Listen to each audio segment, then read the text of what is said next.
In the heart of Africa, where stories move faster than the wind and whispers of spirits cling to the night air, one tale refuses to die. It is the story of a young woman, desperate, cornered by hunger and her father's illness. When the world offered her no kindness, a wealthy man dangled an unthinkable choice before her. Sleep with my pet, and I'll give you enough money to save your family. But his pet was no ordinary creature. It was a serpent, coiled with secrets older than the earth itself. What would you do? Walk away and watch your family crumble? Or step into the darkness, praying you return the same? This is not just a story about a girl and a snake. It is a story about sacrifice, about survival, and the hidden cost of desperation. Before we dive into this chilling folktale, take a moment, hit the like button, subscribe, and share this video with someone who loves African stories. It helps the channel grow, and it keeps these timeless tales alive. Now, let's journey together into the shadows of this unforgettable story.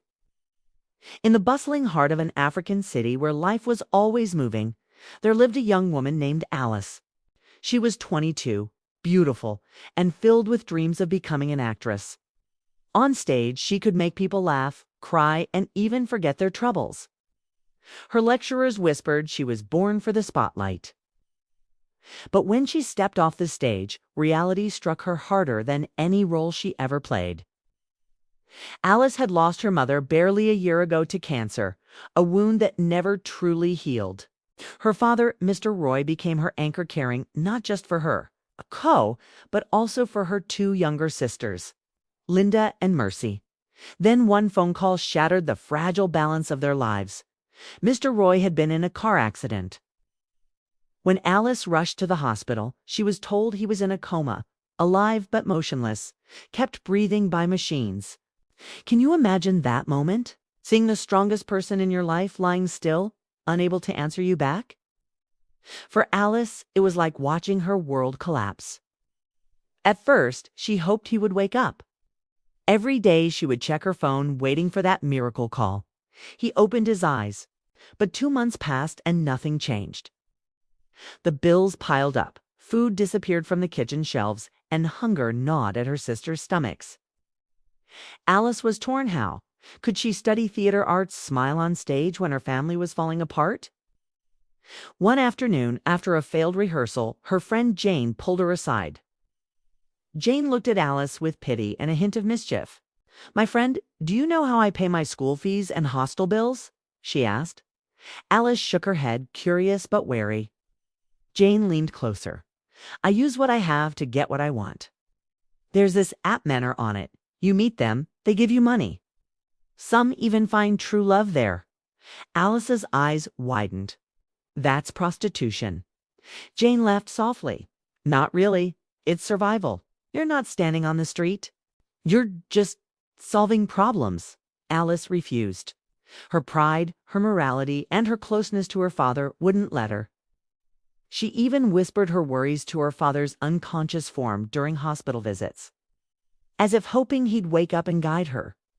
But one night, when her sisters went to bed hungry, the silence of their empty home pressed on her like a curse. She opened her phone and saw the app Jane had installed without her permission. A message blinked. A man named Luke asked if she was free. She ignored him at first. Then he wrote again, offering 5,000 naira just to spend the evening with him. 5,000, that was food, medicine, hope. She thought of her sisters sleeping with empty stomachs. Slowly, with trembling fingers, she typed, "Yes." Luke wasn't a monster. He was polite, even charming. But when the night ended, Alice couldn't escape the shame. She had crossed a line, one she swore never to cross. And yet, the money fed her sisters. For a brief moment, survival tasted better than morality, but the bills did not stop coming. Weeks later, she met Oscar.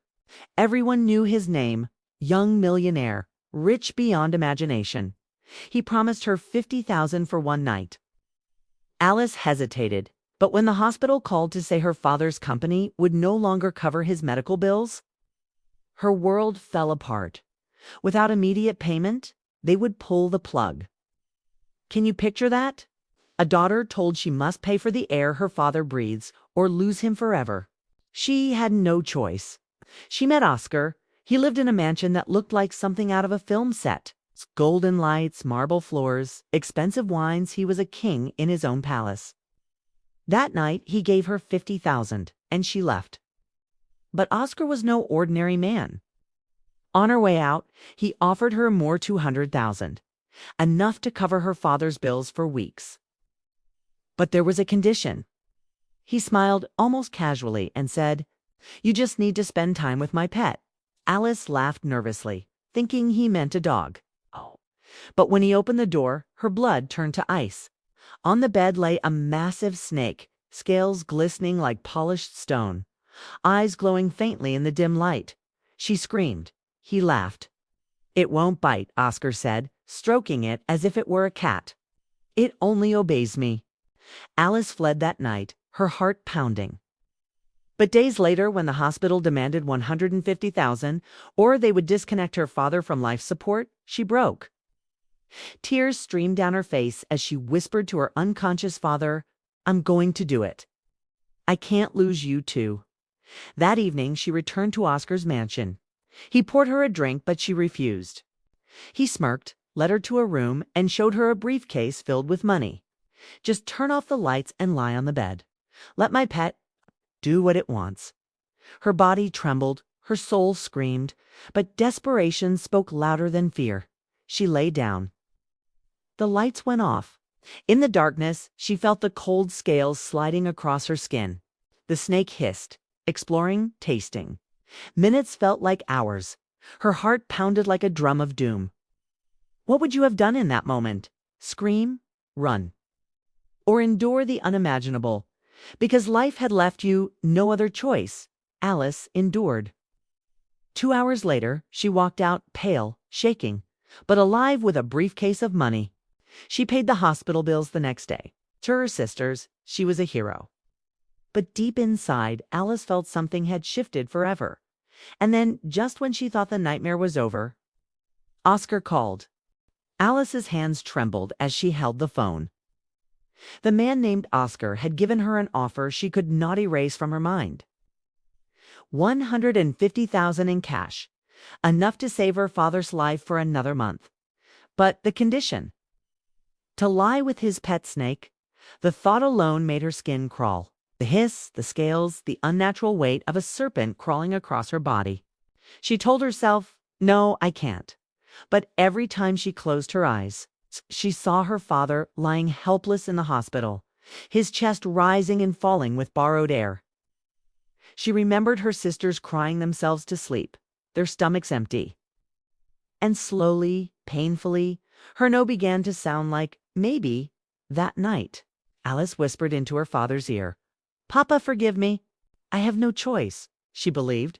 Maybe, if he could hear her, even from his coma, he would understand. With heavy steps, she went to Oscar's mansion. It stood tall and dark, more like a shrine than a home. Inside, golden chandeliers lit the hall, but the air felt thick, almost alive. Oscar greeted her with a smile that hid too much. "Tonight you save your father," he said. But the bargain must be sealed. Alice refused the drink he offered. She wasn't here for pleasure, she was here for sacrifice. He led her to a room and opened the door. On the bed lay a massive serpent, its black body coiled, its tongue flicking in and out as if it already sensed her. Alice staggered backward. Her heart pounded so loudly she could barely hear herself breathe. Oscar's voice was calm, too calm. "It won't harm you, lest you resist." Tears streamed down Alice's face. She had survived hunger, humiliation, and fear, but this was beyond anything she could imagine. Still, she lay on the bed, trembling. Oscar switched off the lights and shut the door. For what felt like an eternity, the snake slithered across her skin. Its cold, slick body brushed against her arms, her legs, her neck. Every nerve in her body screamed to run. But she thought of her father, and she endured. Then came the final moment. The serpent tried to force itself into her. And that was when something snapped inside her. "No!" Alice screamed. In blind terror, she grabbed the snake by the head, squeezed with every ounce of her strength, and twisted. The room filled with thrashing, scales slapping against her skin, until at last the serpent went limp. She had killed it. Her chest heaved. Her body shook. She dragged the snake's lifeless body into her travel bag, the same bag she had brought to carry the money. Oscar, in his arrogance, never checked. She collected the briefcase of cash, forced a smile when he offered her extra for being brave, and fled into the night. But peace never came. The next morning, Oscar called in fury. "Where is my snake?" He shouted. Alice hung up and blocked him. But word spread quickly. He came to her university with bodyguards, flashing her photo, hunting her down. Alice hid, disguising herself, but the weight of what she had done pressed heavier each day. Her friend Jane shivered when Alice confessed. "I couldn't go through with it. I killed the snake." Jane warned her. "You don't know who you've crossed. Oscar is no ordinary man. He deals in rituals, in powers beyond what you and I can understand. He won't rest until he finds you." Jane begged her to run, to disappear into the village. Alice could not leave her father. All her suffering, all her shame had been for him. She couldn't abandon him now. And then the worst happened. As Alice and her sisters stepped out of their house, packed to flee, Oscar was waiting. His eyes blazed with rage. "Where is my snake?" he thundered. Alice, shaking, whispered, "I killed it." The words were like fire. Oscar raised a chain, ancient and heavy with dark power. He swung it in the air, muttering words no one understood. Before her sister's horrified eyes, Alice's body twisted, her cries turning into bleats. In an instant, she was no longer a girl, but a goat. Her sisters screamed, clinging to one another as Oscar sneered. "Bring me back my snake, or you will never see her human again." He left them standing in tears, the goat trembling at their side. But fate is strange. That very night, the hospital called. Their father had awakened from his coma, weak but alive. The sisters rushed to him, crying with both joy and grief. When he asked for Alice, they told him everything. He closed his eyes and whispered, "I know, I remember it all. I will fix this." The story ends there with unanswered questions. Could a father's love undo a curse born of desperation? Could Alice ever be restored? Or had the serpent's death sealed her fate forever? What we do know is this: desperation can lead us down roads we swore we would never walk. In Alice's case, her sacrifice may have saved her father, but it also cost her everything. So let me ask you, how far would you go for the ones you love?